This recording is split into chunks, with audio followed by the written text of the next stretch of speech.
الرحيم أشهد أن لا إله إلا الله وحده لا شريك له وأشهد أن محمدا عبده ورسوله أما بعد قال النبي صلى الله عليه وسلم اللهم بارك لهما. حضرات، صبر کے تعلق سے بات آپ کے سامنے پیش کی جا رہی تھی. حدیث بخاری اور مسلم شریف کی ہے. یہاں پر حضرت انس رضی اللہ تعالی عنہ جو ہے ایک واقعہ بیان کرتے ہیں. واقعہ کیا ہے؟ حضرت ابو طلحہ رضی اللہ تعالی عنہ، ان کا ایک لڑکا تھا، چھوٹا لڑکا تھا جو بیمار تھا، اور ابو طلحہ رضی اللہ تعالی عنہ اپنے کام کاج کے لیے باہر گئے ہوئے تھے، یا وہ صبح کو جاتے اور شام کو آتے تھے، جو بھی معاملہ رہا ہوگا. یا حدیث کے اندر کیا بتایا گیا ہے کہ اپنے کام اور کاج کے لیے باہر گئے تھے. ان کا لڑکا بیمار تھا، اور پھر کیا ہوتا ہے کہ ان کا لڑکا جو ہے وہ انتقال کر جاتا ہے، ان کے لڑکے کی وفات ہو جاتی ہے. اب وفات ہونے کے بعد حضرت انس رضی اللہ تعالیٰ عنہ کہتے ہیں کہ ام سلیم یعنی ابو طلحہ رضی اللہ تعالیٰ عنہ کی جو بیوی تھی ام سلیم، وہ کہتی ہیں کہ دیکھیے، میرے بچے کے وفات کی خبر، مرنے کی خبر مجھ سے پہلے میرے شوہر کو کوئی نہیں دیا.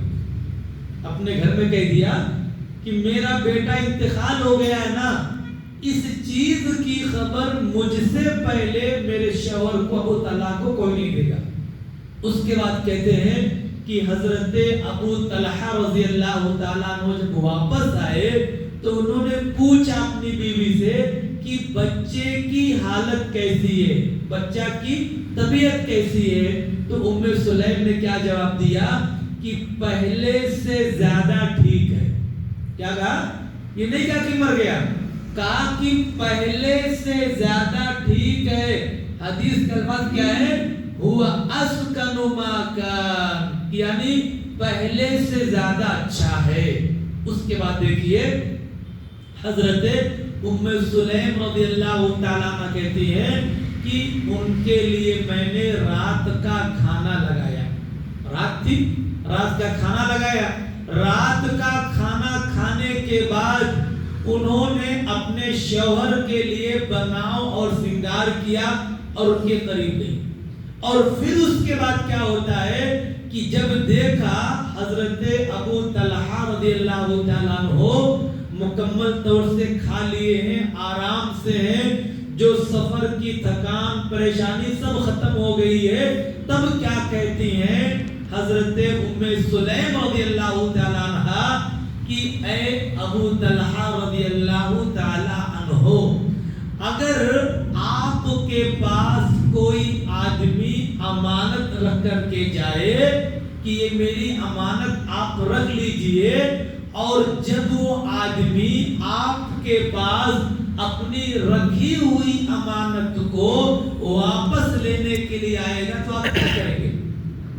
سوال پوچھا ام سلیم نے. کہا کہ دیکھو، اگر کسی کی امانت میرے پاس ہے اور وہ مانگنے کے لیے آتا ہے تو ہم اس کی امانت اس کو واپس کر دیں گے. یہ حضرت ابو طلحہ رضی اللہ تعالی عنہ نے جواب دیا. اب اس کے بعد دیکھیے کہتی ہے کہ ام سلیم رضی اللہ تعالی عنہ کہ اے میرے شوہر، اللہ رب العالمین نے جو بیٹا ہم کو دیا تھا وہ اللہ رب العالمین کی امانت تھی. اللہ رب العالمین کی امانت تھی، اور اللہ رب العالمین نے وہ ہم سے واپس لے لیا ہے، واپس ہم سے لے لیا ہے. اس کے بعد دیکھیے حضرت ابو طلحہ رضی اللہ تعالیٰ عنہ غصے میں آ گئے. کہا کہ تم نے مجھ سے پہلے کیوں نہیں بتایا؟ جب میں آیا باہر سے گھر میں تو فوراً مجھے بتانا چاہیے تھا تو حضرت ام سلیم رضی اللہ عنہ کیا جواب دیا کہ دیکھیے آپ تھکے تھے، سفر سے آئے تھے، اس لیے میں نے کہا کہ پہلے آپ آرام کر لیں، کھانا کھا لیں، آپ کی جو ضروریت ہے اس کو پوری کر لیں، پھر اس کے بعد میں آپ کو بتاؤں گی۔ اس کے بعد کیا ہوتا ہے؟ صبح ہوتی ہے، یہ رات کا معاملہ ہے، صبح ہوتی ہے اور پھر اس کے بعد اللہ کے رسول صلی اللہ علیہ وسلم کے پاس جاتے ہیں حضرت ابو طلحہ رضی اللہ تعالیٰ اور کہتے ہیں کہ اے اللہ کے رسول صلی اللہ علیہ وسلم، ایسا اور ایسا معاملہ میرے ساتھ پیش آیا، میرے بیٹے کا انتقال ہو گیا، میرے بیوی نے مجھے بعد میں بتایا اور سب اس کے بعد اپنا پورا واقعہ پیش کیا۔ اس کے بعد دیکھیے اللہ کے رسول صلی اللہ علیہ وسلم نے ان کے لیے دعا فرمائی۔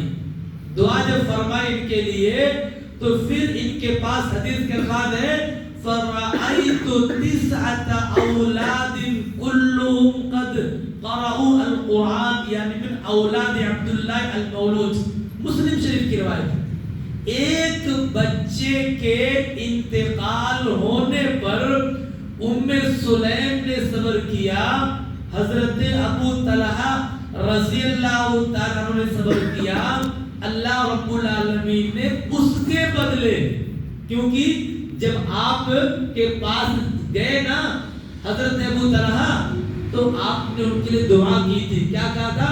اللہ بارک لہما، کہ اے اللہ ان دونوں کے اندر برکت دے، ام سلیم اور ابو طلحہ کے درمیان برکت دے۔